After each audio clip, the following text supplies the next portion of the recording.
Hello and welcome to abxtracker.com, a solution for antibiotic stewardship within long-term care. In this video, we will be giving you a brief overview of the capabilities of the website. After you log in, you see the welcome page. On the welcome page, there is a menu with a variety of options. These options include new antibiotic, where your staff can track an antibiotic that comes into your facility, or track ear, eye, and topical antibiotics here, if your staff and facility choose to do so. We have a new infection tab. All buttons under this tab are for a new or potential infection. If your staff sees a potential UTI or symptoms like a UTI, they will click the appropriate button and fill out the form. We'll come back to that later. The next tab is the influenza tab, where your facility can track influenza infections based upon a suspected, potential, or a confirmed case of influenza. We also have an outcomes tab, where we track if the antimicrobial was successful or not.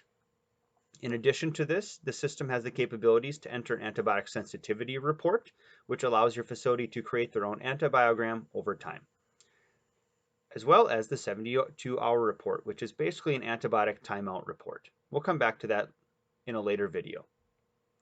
The next tab is the Reports tab, where your facility can generate reports based upon any information that your staff puts into the website.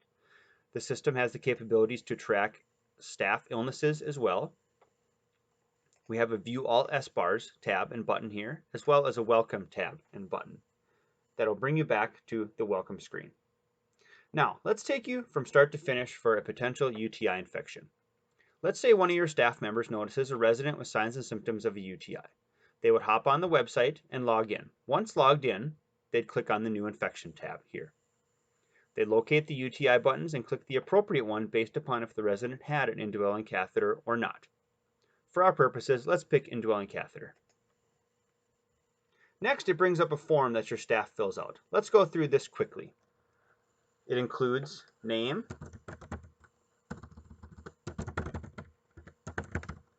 medical record number. It's essential that your staff gets the medical record number correct. Date of birth. Please note that our website follows HIPAA standards for data and privacy security. The system has the capabilities to calculate creatinines for you. So here is your question: is the patient on dialysis? Yes or no? If no, does your staff have the information necessary to calculate creatinine clearance? Serum creatinine, weight, height. Let's say yes.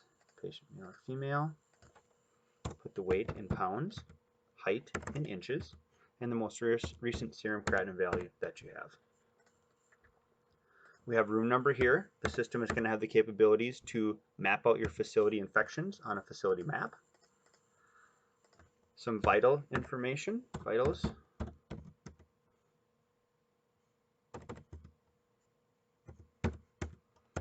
Temperature.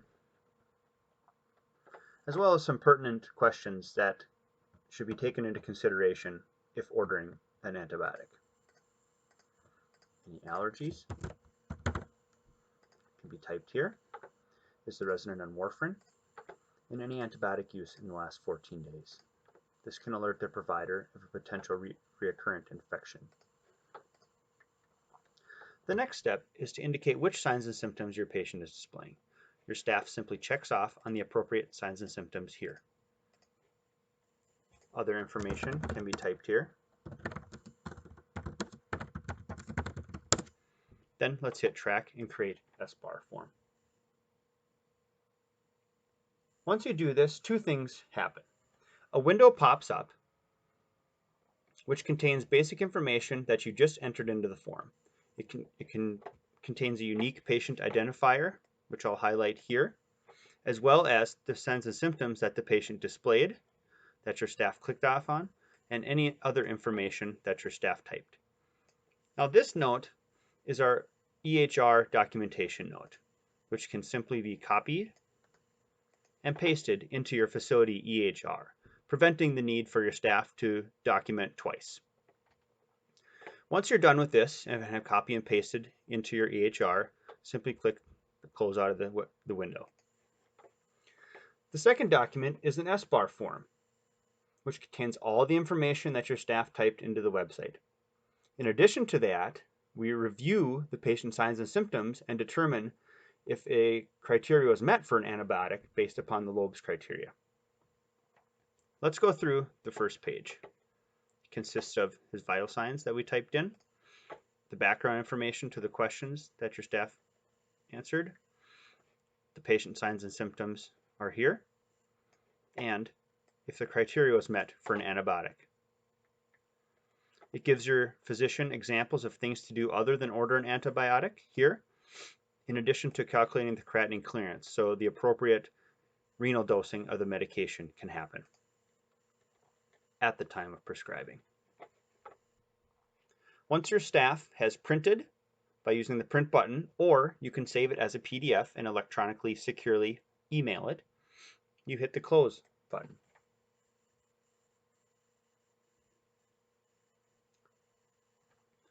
This will bring you back to the welcome page. Now on the welcome page, we have a pending order section here below. Once you get a response from a provider, we need to enter that information into the system as well. So let's find our SBAR form that was generated today. And here it is. It has the unique patient identifier, infection type, the date entered, room number, and a couple other things. You can always view the SBAR form that you generated by clicking the spyglass, or view the electronic health record note by clicking the spyglass.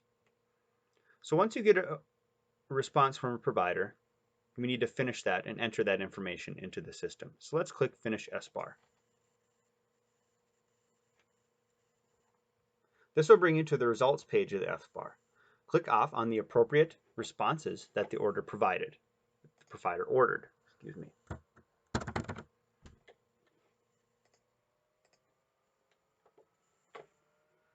In addition to that, was an antibiotic prescribed? If yes, it'll make you pick the antibiotic off of our easy drop-down menu. You enter the dose, route of administration, frequency, and the duration, as well as where the infection was acquired from, and the prescriber prescribing the antibiotic, excuse me. Let's hit Submit Provider Responses to close the SBAR form.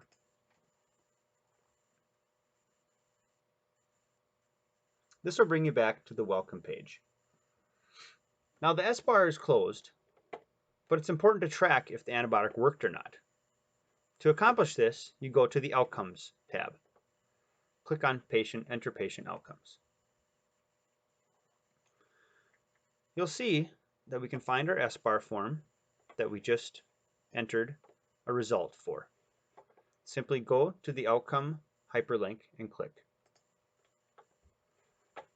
Now we enter the patient outcome, what happened, as well as any other information you'd like to type here.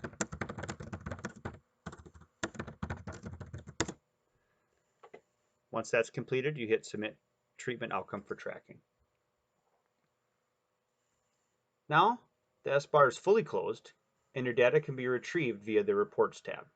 The Reports tab will be reviewed in another video. Thank you very much for watching, and feel free to contact with questions or concerns.